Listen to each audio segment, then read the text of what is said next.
जो लोग घर में स्वर्गीय माता पिता की फोटो लगाते हैं वह कान खोलकर सुन ले।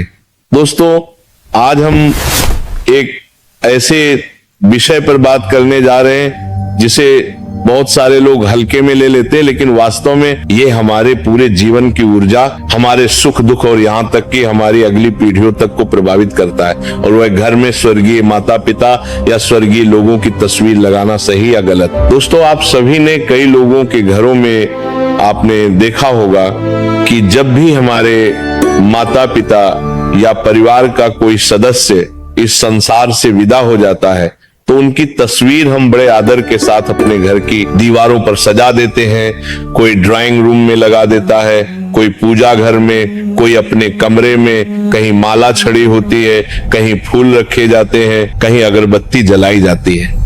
लेकिन क्या कभी आपने सोचा है कि इन तस्वीरों को लगाने का भी कोई सही स्थान, सही दिशा और सही तरीका होता है? जरा रुक कर सोचिए, क्या आपने कभी अपने घर की दीवार पर टंगी उस तस्वीर को गौर से देखा है? उन आंखों में झांक कर महसूस किया है कि वे क्या कहना चाह रही हैं? शायद नहीं, क्योंकि हम में से ज्यादातर लोग तो सिर्फ इस सोच के साथ तस्वीर लगा देते हैं कि अरे ये हमारे अपने थे, इन्हें याद करने के लिए तस्वीर टांग दो। लेकिन आध्यात्मिक दृष्टि से देखा जाए तो ये कोई साधारण काम नहीं है। दोस्तों, शास्त्र कहते हैं पितृ देवो भव, यानी पितरों का स्थान देवताओं से भी ऊंचा है। माता पिता और पूर्वज सिर्फ हमारे जन्मदाता ही नहीं बल्कि हमारी पूरी वंश परंपरा की नींव है। जो ऊर्जा हमें मिली है, जो संस्कार हमारे भीतर आए हैं, वह सब हमारे पितरों की ही देन है। इसीलिए जब उनकी तस्वीर को हम घर में रखते हैं तो वह सिर्फ एक यादगार नहीं रहती बल्कि वह हमारे पूरे घर के ऊर्जा चक्र को प्रभावित करने लगती है। तो ऐसे में सवाल ये रहता है कि आखिर मृत माता पिता या मृत लोगों की तस्वीर घर में लगाना चाहिए या नहीं, और अगर लगाना चाहिए तो उनकी तस्वीर कहाँ लगानी चाहिए और कहाँ नहीं। लेकिन उससे आप सभी को बता दें कि पूज्य गुरुदेव की कथा के दौरान किसी ने पूछा कि गुरुजी, हमारा घर बहुत सुंदर है, सब कुछ ठीक है, लेकिन पता नहीं क्यों घर में हर वक्त अजीब सी अशांति का माहौल रहता है। ना जाने क्यों बार बार बीमारियां घर में घुस आती है। पैसा आता है लेकिन टिकता नहीं, नौकरी में तरक्की रुक गई है।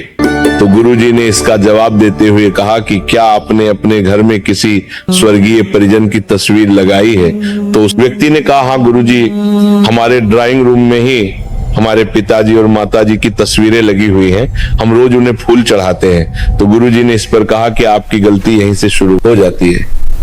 अब दोस्तों, आप सोच रहे होंगे कि हमारे मृत माता पिता की तस्वीर लगाना गलती कैसे हो सकती है? तो दोस्तों, जब किसी आत्मा का देहांत होता है तो वह पितृलोक की यात्रा पर जाती है, परंतु हमारी भावनाएं, हमारी यादें और हमारा मोह उन्हें बार बार खींचकर इस लोक में बुलाता है। और अगर हमने घर के गलत स्थान पर उनकी तस्वीर लगा दी तो वह ऊर्जा हमारे घर की सकारात्मक लहरों को रोकने लगती है। कारण है कि घर में बेचैनी, रोग और मानसिक तनाव बढ़ता है।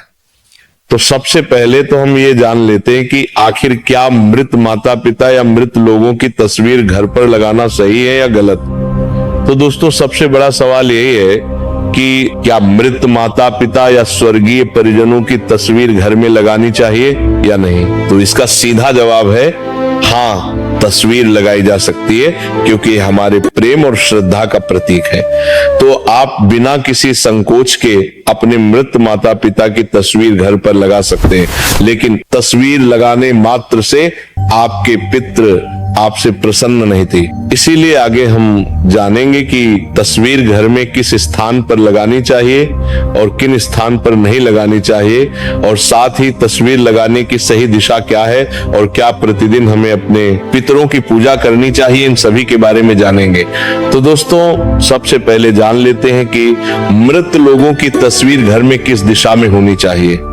देखिए दोस्तों, वास्तु, शास्त्र और धर्म ग्रंथ दोनों ही हमें बताते हैं कि पितरों की तस्वीर को हमेशा सही दिशा और सही स्थान पर लगाना चाहिए।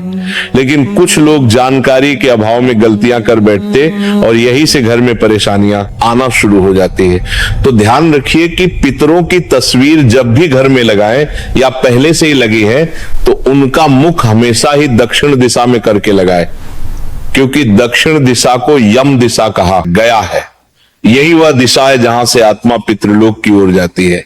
जब आप पितरों की तस्वीर को दक्षिण दिशा में रखते हैं तो वहां आत्मा को सम्मान भी मिलता है और उनकी ऊर्जा भी सही ढंग से प्रवाहित होती है। इससे घर में शांति बनी रहती है और पितरों का आशीर्वाद भी प्राप्त होता है।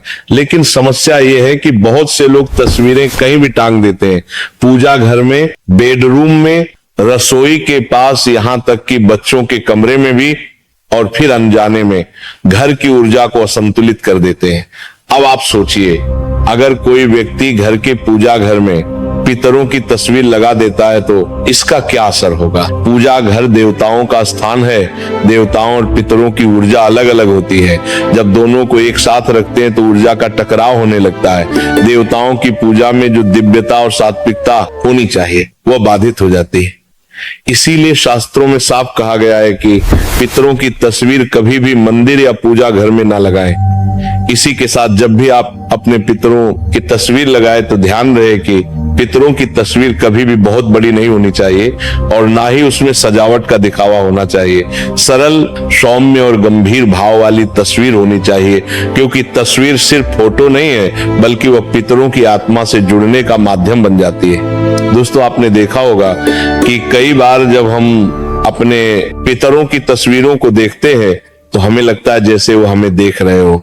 यही वह सूक्ष्म ऊर्जा है जिसे हम अनदेखा कर देते हैं। इसीलिए अगर आपके घर में भी पितरों की तस्वीरें लगी हैं तो जरा ठहर कर देखिए कि वे किस दिशा में है, क्या वह सही दिशा में है या नहीं, और साथ ही किस स्थान पर है, इसे भी जानना बेहद जरूरी है।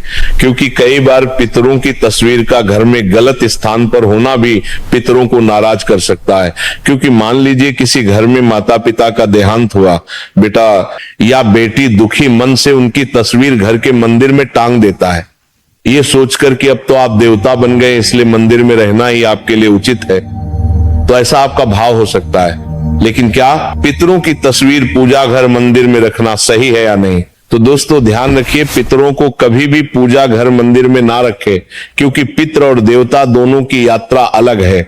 देवता सदैव लोक कल्याणकारी ऊर्जा के रूप में पूजे जाते हैं, जबकि पितरों को हमारी वंश परंपरा के रक्षक होते हैं। वे हमारे कर्मों और हमारी श्रद्धा से प्रसन्न होते हैं। मंदिर में उन्हें स्थान देना देवताओं की ऊर्जा में बाधा डालता है और पितरों की आत्मा को भी शांति नहीं देता। इसीलिए जिन भी लोगों ने पूजा घर मंदिर में या मंदिर के आसपास भी पितरों की तस्वीर लगाई हुई है तो इसे हटा दें, क्योंकि दोनों को एक साथ रखना सही नहीं माना जाता है। इसके बाद क्या पितरों की तस्वीर बेडरूम या बच्चों के कमरे में लगानी चाहिए? तो इसका उत्तर है बिल्कुल नहीं। सोचिए जरा, बेडरूम वह स्थान है जहां हम विश्राम करते हैं, अपनी निजी जिंदगी जीते हैं। यहां पर ऐसी ऊर्जा की आवश्यकता होती है जो हल्की, प्रसन्न और सकारात्मक हो। लेकिन पितरों की तस्वीर एक गंभीर और स्मृति से भरी हुई ऊर्जा लेकर आती है। ये ऊर्जा आपके अवचेतन मन पर गहरा असर डालती है। अक्सर ऐसे घरों में लोग बेचैन रहते हैं, नींद पूरी नहीं होती और बार बार अनजाने सपने आते रहते हैं। इसी के साथ बच्चों के कमरे में तो यह और भी गलत है। बच्चों का मन अत्यंत कोमल होता है, वे खेल, पढ़ाई और कल्पनाओं में डूबे रहते हैं। अगर उनके कमरे में पितरों की तस्वीर हो तो उनकी मानसिक ऊर्जा पर भारी बोझ आ जाता है। इससे उनका विकास रुक सकता है और वे बिना कारण डर या घबराहट महसूस कर सकते हैं। तो अब सवाल ये उठता है कि आखिर पितरों की तस्वीर कहां और किस तरह लगानी चाहिए? तो दोस्तों, पितरों की तस्वीर हमेशा घर के बैठक कक्ष या हाल में लगानी चाहिए, वह भी दक्षिण दिशा की दीवार पर। दक्षिण दिशा इसलिए क्योंकि ये यम की दिशा है, पितृलोक की दिशा है। वहां तस्वीर लगाने से ऊर्जा प्रवाहित होकर पितरों तक पहुंचती है। और ध्यान रहे, तस्वीरें हमेशा आंखों के सामने की ऊंचाई पर लगाएं, ना कि बहुत नीचे या बहुत ऊपर। तस्वीरें हमेशा साफ सुथरी हो, धूल मिट्टी न जमी हो। अगर तस्वीर के ऊपर माला चढ़ाई गई है तो वह माला सूख जाने के बाद बदलते रहना चाहिए। अब इसी के साथ पितरों की तस्वीर, हंसते हुए फोटो या जीवन काल की खुशहाल तस्वीरें नहीं लगानी चाहिए। हमेशा ऐसी तस्वीर लगानी चाहिए जिसमें